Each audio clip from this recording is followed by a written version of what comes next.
for Tuesday, October 15th. Could we have roll call for determination of quorum, please? Roberts. Here. Roseland. Here.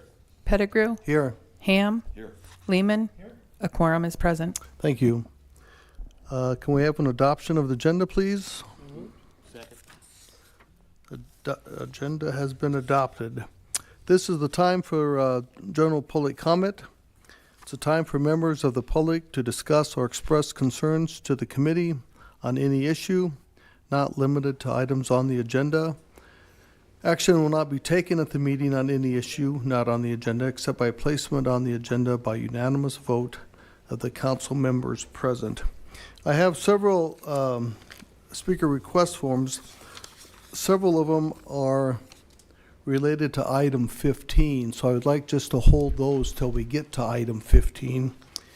And the other speaker request is with Carla Schosenbach. Thank you, Carla. Thank you. I just wanted to take a minute to basically let the public and the city know that there was a recent conclusion of law and finding of fact on the Food and Water Watch Incorporated versus the EPA regarding fluoridation of water. And I'm going to give you this 80-page document for your references here. Probably pass that on to Public Works.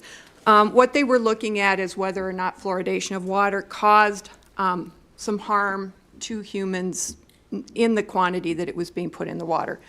They did, the lawsuit did in fact find that there were issues with this. They were looking at whether the chemical presented unreasonable risk, and then once they found those findings, it did require the EPA to take some ruling on this. They could do some warnings or they could ban the chemical, but they were not allowed to do nothing. So through this process, they did in fact find that there were issues with it. The EPA's own experts did agree that there were toxicology issues with this, especially with pregnant women and children. It does lower IQ points, was the finding. And so at this point in time, we don't know what the EPA is going to do, but I would hope that we would be looking at this and removing fluoridation from our water. I believe we are still doing it, although I don't know, and I thought there were in the plans for the reclamation to put this into our water. So hopefully we can take a review of this and get it out of our water. There are other ways to help our teeth with fluoride. So just letting you guys know the lawsuit, and we'll probably just let the public know also at the council meeting. Thank you. Thank you, Carla. I will close the public comment period, general public comment period. And we'll move on to the consent items 1 through 13. Can I have a motion to approve the minutes for October 24th, please? Motion has been approved. And now we'll move on to items 2 through 12. And if I could ask, who's in charge over there today? Stacy? Yes. Stacy, could you go through those items, please, individually, see if we have any questions?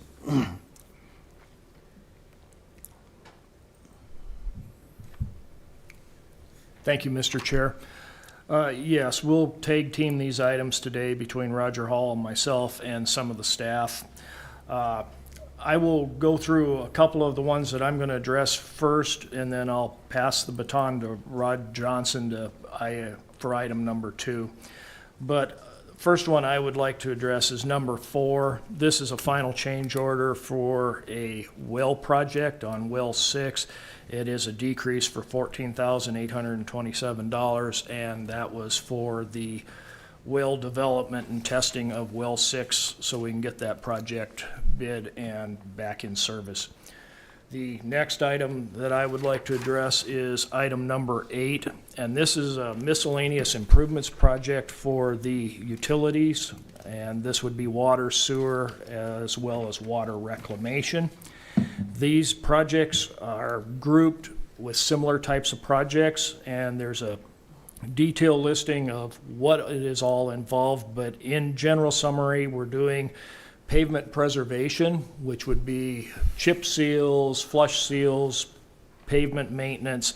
We are doing 21 different facilities throughout the city. These would include wells, reservoirs, booster stations, lift stations, as well as the treatment plants. So major preservation pavement maintenance project. In addition, there's going to be bid approximately 3,000 tons of asphalt patching and overlay. Most of this work is occurring at the landfill. The landfill has a lot of truck traffic, and that pavement takes a beating, so periodically we go in there and do pavement replacements for operations. And the other project is at the Mountain View Water Treatment Plant. The access road by the hospital and the nursing assisted care facility is being reconstructed, along with some access improvements for the Arboretum with the Parks Department. In addition, there's about 5,000 feet of security fencing being installed at the water treatment plant, some reservoirs, couple other maintenance facilities. And then at 3300 Campbell Street, which is the property that was acquired about a year ago over there off of Fulton Street, we're going to be fencing in that area, and the police will be relocating their impound lot to that area. So the security fencing is for that.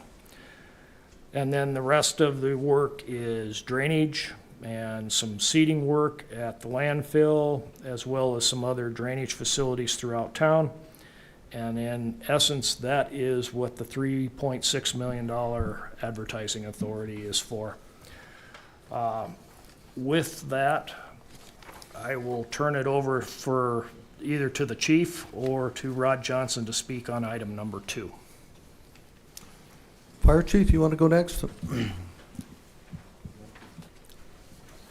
Thank you, Chair, members of the council. So what you got here is change order number 6 for the Fire Station 1 project. We had some additional added costs. Most of that is for an access panel for some of our fire sprinklers.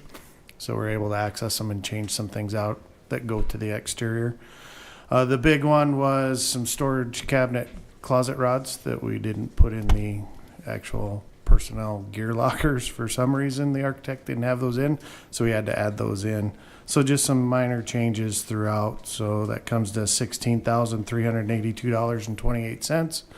Well within budget still, including our contingency funds, and we project that we still will be at the end of phase 2, which is in May. So Thank you. Rod Johnson, is he supposed to go over something? Is that what you? I took it for Rod. Oh, okay. Any other items that you'd want addressed by the committee? You want me to go through the rest, the Yeah, remaining? that'd be fine, Roger. Public Thank Works you. ones? Yep. All right, thank you, Chairman. Item number 3, appreciate you guys letting us tag team on these. Item number 3 is the final change order for the St. Patrick Street reconstruction from Mount Rushmore Road to Fifth Street, and it's a decrease of $340,000. Should be noted, Daniel's smiling, it should be noted that a large portion of this was liquidated damages for the contractor not completing the project on time, but it's about half and half for cost savings for other items. Our inspector was very diligent out there measuring the actual work installed. The next item I got is number 5, and that's a covenant agreement with Mid-Continent Communications for their utilities remain encroaching on the Shepherd Hills booster. Through the construction of that development out there, it resulted where they had installed several lines through the corner of our property. It does not impact our operations for the Shepherd Hills booster station, but rather than incur the expense and the service interruption for the citizens, we've decided to leave those in place. If at some time in the future something happens, they will be required to move them out according to the agreement. Item number 6 is an agreement with Black Hills Industrial Center LLC. That's the property down off 79 and Old Folsom Road for the construction of the water main, which will begin at 5th Street, run along Catch Run Boulevard, cross over, run south on 79, and then run Old Folsom Road to serve that new business park down there. Item number 7 is the same story, but this was for the sanitary sewer, not nearly as extensive, but we need to get sanitary sewer from the south side of Old Folsom Road down to our connection point, 1,000 feet to the north of Old Folsom Road. I'm going to skip down here to item 11, and that's a request to waive the requirement to install sidewalk along Maple Avenue. The reason we're recommending approval for this is it's over on Maple Avenue, just north of Main Street over there, and it's all railroads. This would be requiring them to install sidewalk between 2 railroads as it is, and it would not connect to anything, but also the requirements to work in the railroad and become somewhat owners to the landowner. Item 12, waiving the request to install a sidewalk in Apple Valley subdivision. Should be noted, this Apple Valley is actually in the county. We've coordinated with the county, talked to their planning director, and they're following our lead with the sidewalks will be installed with each building permit that's issued in that area. Along with that, this is only for one phase. The original request was to waive it for all subsequent phases, and we decided not to, but we will deal with it on a phase-by-phase basis. And I will pass it on to Daniel for item 10.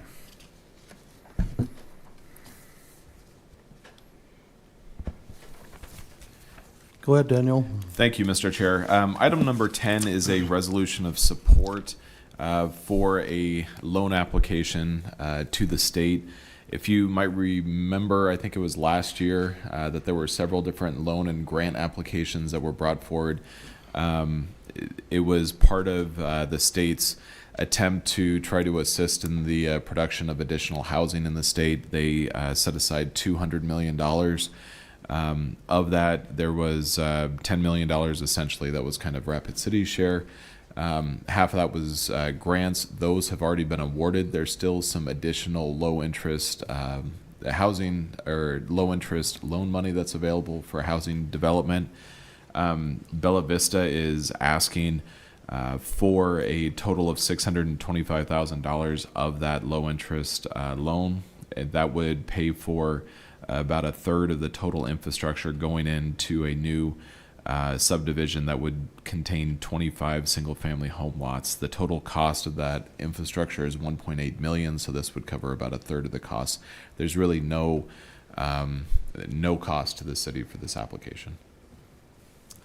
Thank you, Daniel. Any questions from any of the committee members for items 2 through 12? I have a couple questions on 6 or 7. Is that water service and sewer service, has that been bid yet? Do we know an estimated cost and what those 2 items would be? It has not been bid yet. The water line is about 9,000 feet long. I don't know what the cost is off the top of my head. So, but that's part of the approved TIF for the Black Hills Industrial Center. Okay. So, Thank you. All right, can I have a motion, please, to approve items 2 through 12? All those in favor of approving items 2 through 12, say aye. Aye. Opposed? Motion passes. Item 13 is from the Community Development Department. Vicki? Thank you, Mr. Chair.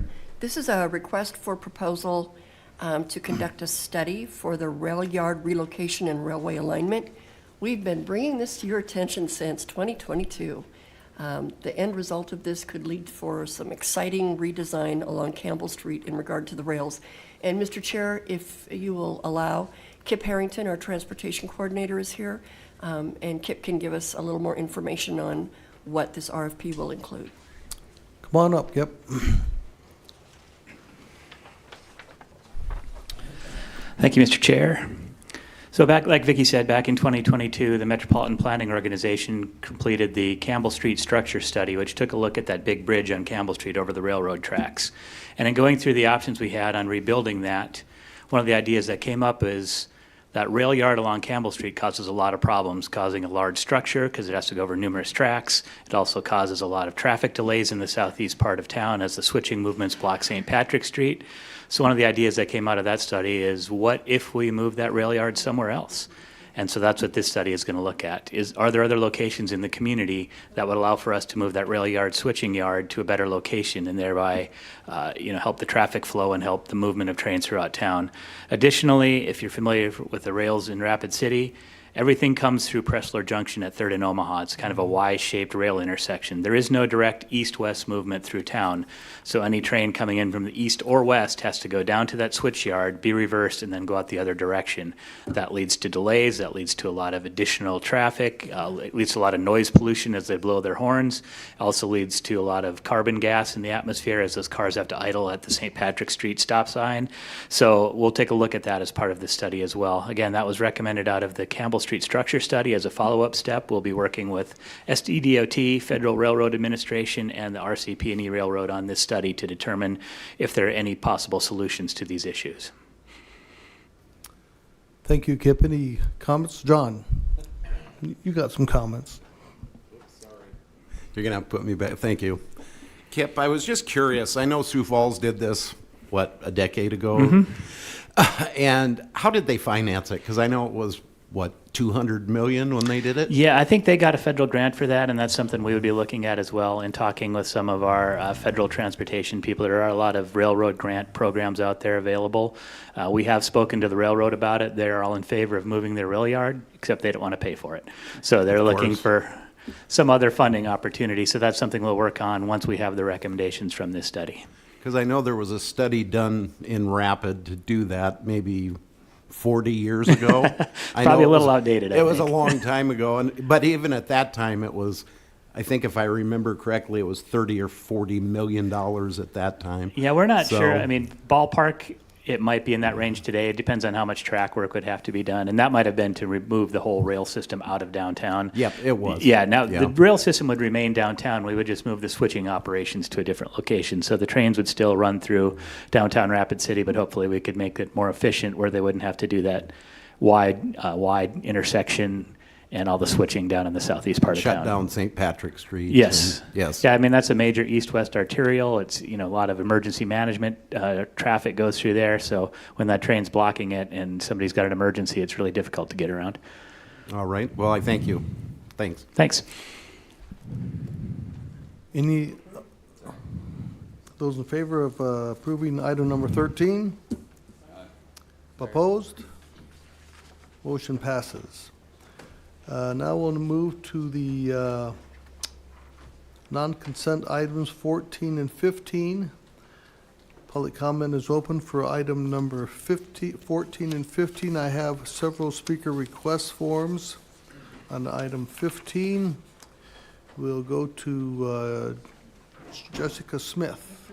Yes. Yes. Yep, we'll go through the, yes. So we'll go to item 14, the presentation for the Roosevelt Swimming Pool. What we are doing, we are moving the public comment period for item 15 to after the presentation on the Roosevelt Swimming Pool. Okay. So Melissa Peterson, Parks and Recreation. I'm just going to briefly introduce this item. TSP is here to present their findings on the Roosevelt 50-meter outdoor pool enclosure feasibility study. So the Vision Fund, the last Vision Fund round, the swim teams presented their idea to enclose the outdoor pool at Roosevelt Swim Center.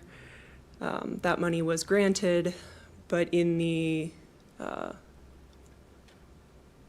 after that was awarded, we realized that we did not have enough money to adequately enclose the pool. So instead, we sought the authority to do a feasibility study, make sure that we were spending our money appropriately, and coming up with a potential solution that would better meet our needs. Mark Averett is here from TSP, and he will go over what they found. All right, thank you. Thank you, Melissa. So as Melissa said, 21 application, the swim team came in, was awarded some vision funds. They were awarded, just over $1 million.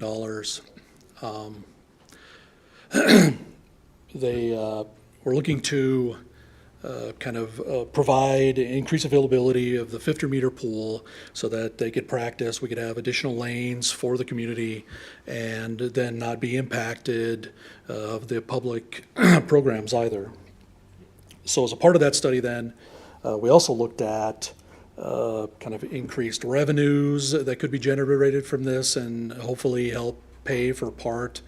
And we looked at a number of options for pool enclosure. The first one that the pool committee brought, I think even during the Vision Fund process, was an air-supported structure, a bubble. At that time, the bubble was just over $500,000 is what it was quoted. Over the next couple of years, within the same year, it went up another 30,000, and then it went up again in 22 to just over 1.136 million, which then, before we even got started, was $120,000 over the budget, just as we got started. So that's where kind of all of this feasibility study came from. We, in just January of 24, the Parks and Rec put out an RFP. We were then fortunately selected. As we started the process, we invited the now Rushmore swim team. They consulted. They brought us a lot of data, a lot of information that they had pulled together, and a lot of that was included in the process. So the team studied 5 options. Option 1 included just updating amenities only, so we wouldn't close the pool, and we can talk about that as we get a little further. The option 2 was the air-supported structure, basically the bubble. Option 3 was a pre-engineered tensiled fabric PVC structure that has some level of retractable walls or roof opportunity. Option 4 is a full aluminum polycarbonate retractable system. And then number 5 is, what if we built Rapid City's Midco, the Sioux Falls?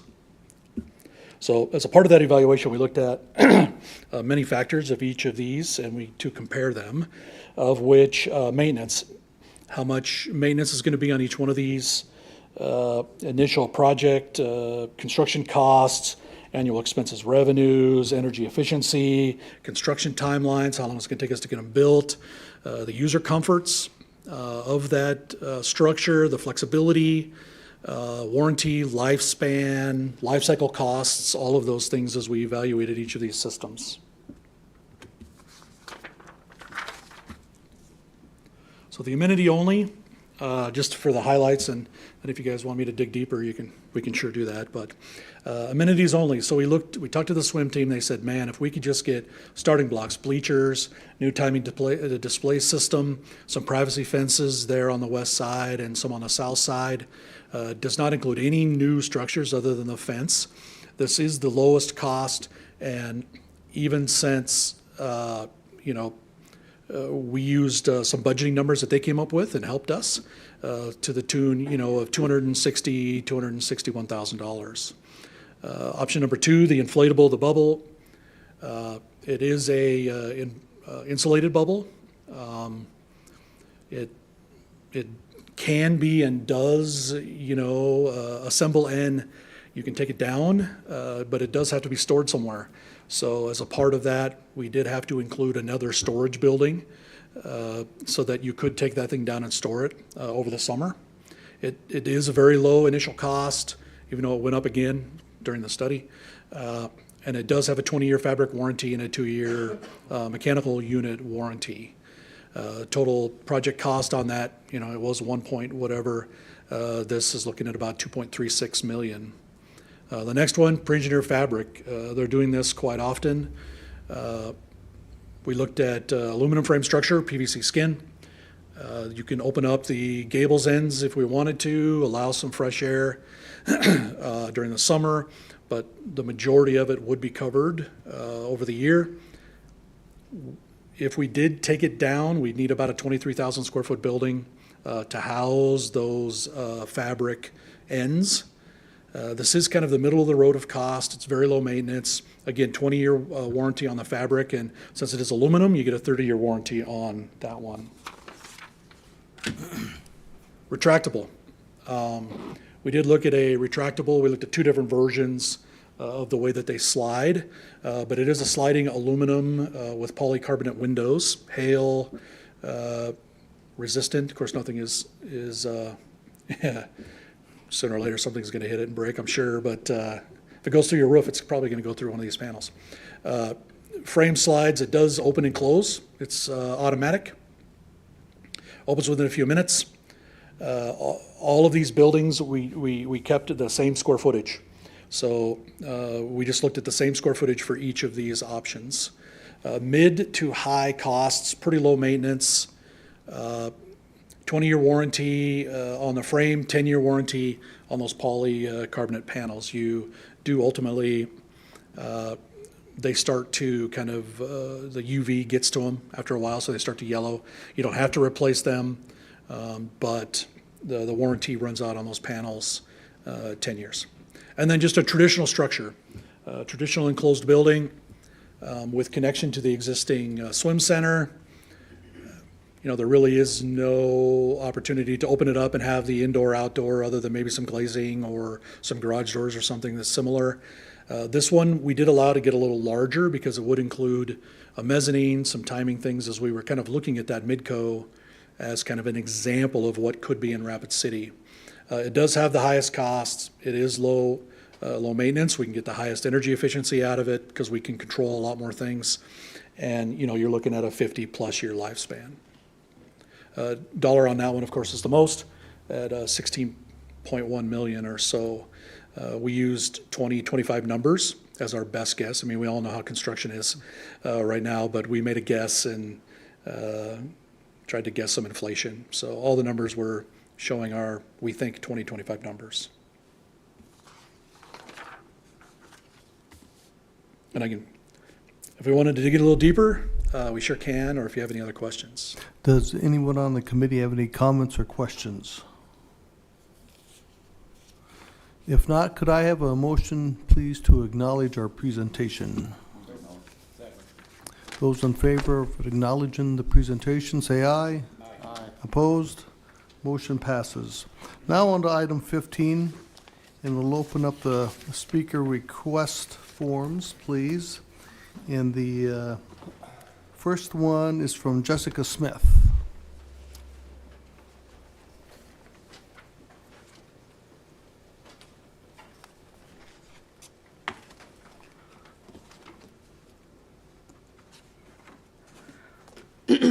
Good morning. My name is Jessica Smith, and I am a project manager for the construction company. My father is here today. He is owner and general contractor of the company.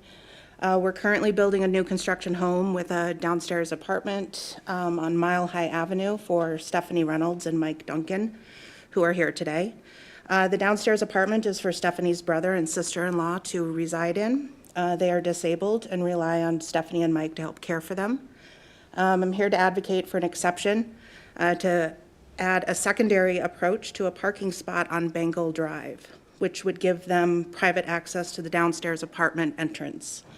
The garage and main parking on Mile High does not allow easy or safe access to the downstairs apartment and separate entrance. I have a plot plan that I handed out earlier. The plan is highlighted, so you can see that the parking spot is highlighted for you, showing where we would like to add a secondary single parking spot and an approach. This would be a tremendous help to Stephanie and Mike and their family now and in the future, and I hope you will consider our request. Thank you. Thank you. The next speaker request is from Mike Duncan.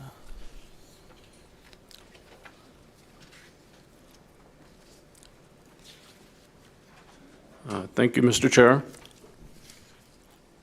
The reason we're here today, Jessica alluded to, is to get a variance so that we can get the additional parking place put in for my brother-in-law and my sister-in-law, both special needs.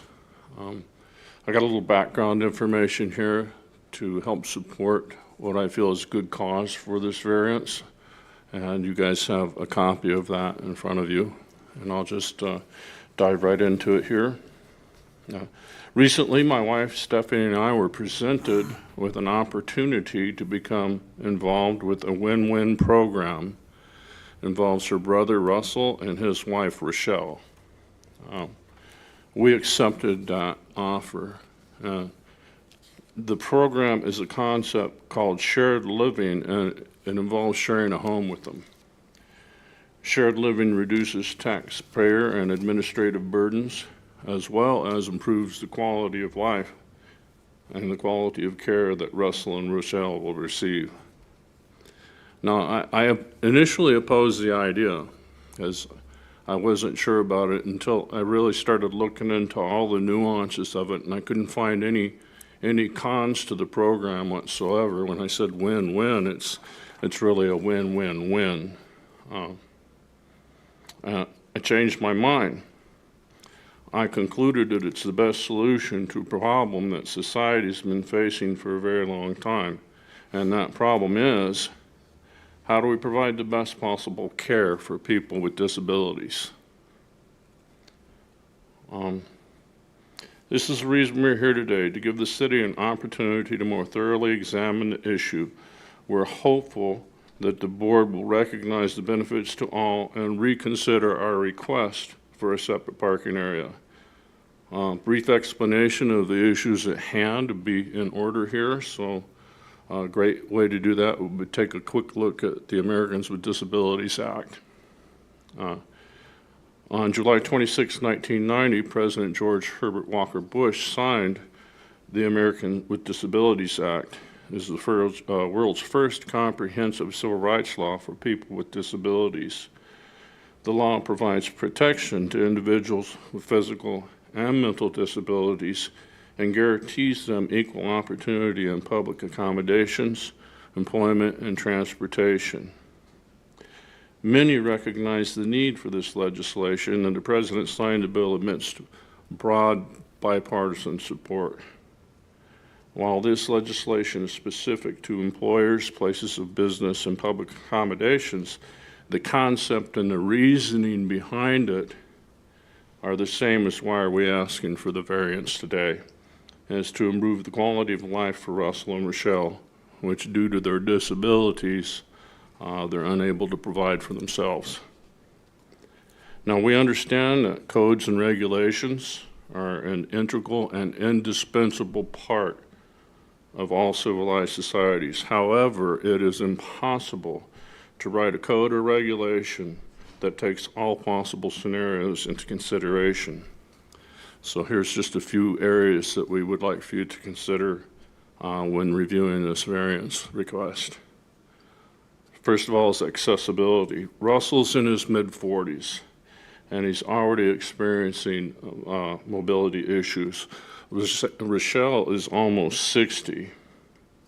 Having a flat and level surface significantly enhances the ability to safely pass from transportation source into the home. Ambulatory assistance, number 2. As assistance becomes increasingly necessary, both the safety and ease by which that assistance is provided also becomes safer and more convenient. And me being one of the primary caregivers, I'm also experiencing some ambulatory issues as well, so it'd be like the blind leading the blind, and I can see that scenario unfolding. Third, improved esteem and pride.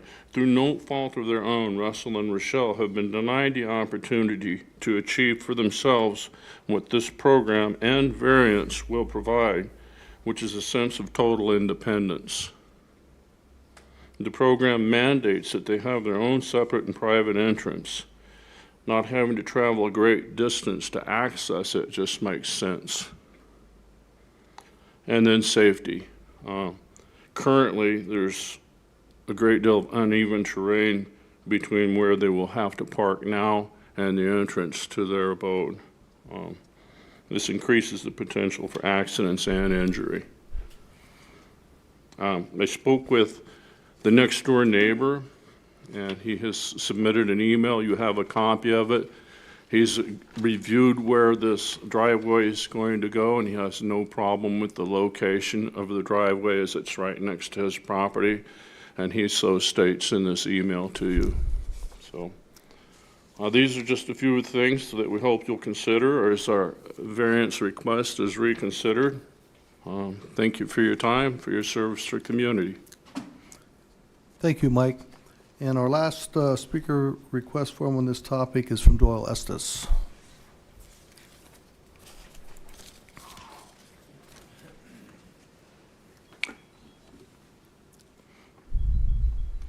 Thank you. My name is Doyle Estes, and I'm here on behalf of Mike and Stephanie. They are clients and friends of mine. And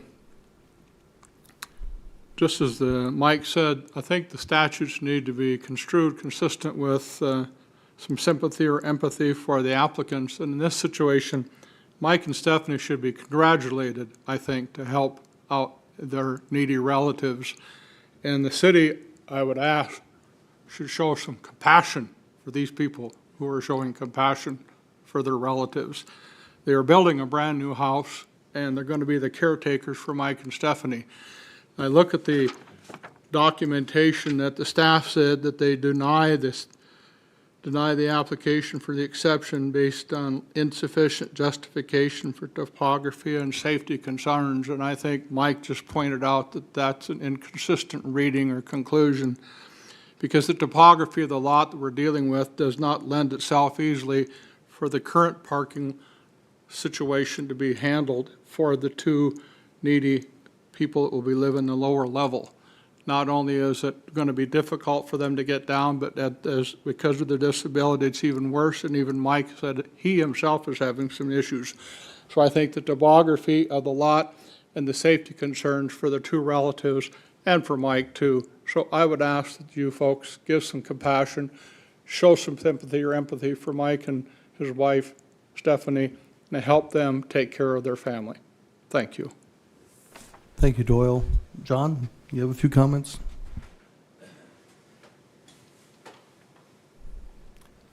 Yes. First, I'd like to make a motion, then I'd like to hold the floor for a couple comments. So I'd like to make a motion to approve the exception. And the reason I'm in favor of approving this is, one, I'm a neighbor. I live less than half a block away from your house. Two, if you go to the west side of the street, just down the street, just barely, I mean, this new driveway almost aligns with the one to the west of it that's just a little bit to the north and to the west of it.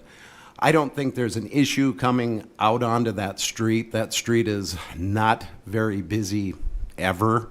The most traffic I see on that street is, early in the morning, and then of course when work gets off, but really there's not a lot of traffic on that road. And third is, since I've sat on this council, this definitely isn't the first one I've seen approved. So I think this is a great use. I don't think that it's going to cause any issues in the neighborhoods whatsoever, and I hope we see more of this in the future. So, thank you. Thank you, John. Any other comments, questions from the committee? We have a motion and a second. Those in favor for approving the variance, say aye. Aye. Opposed? Motion passes. Could I have a motion, please, to adjourn today's meeting? Second. Meeting adjourned.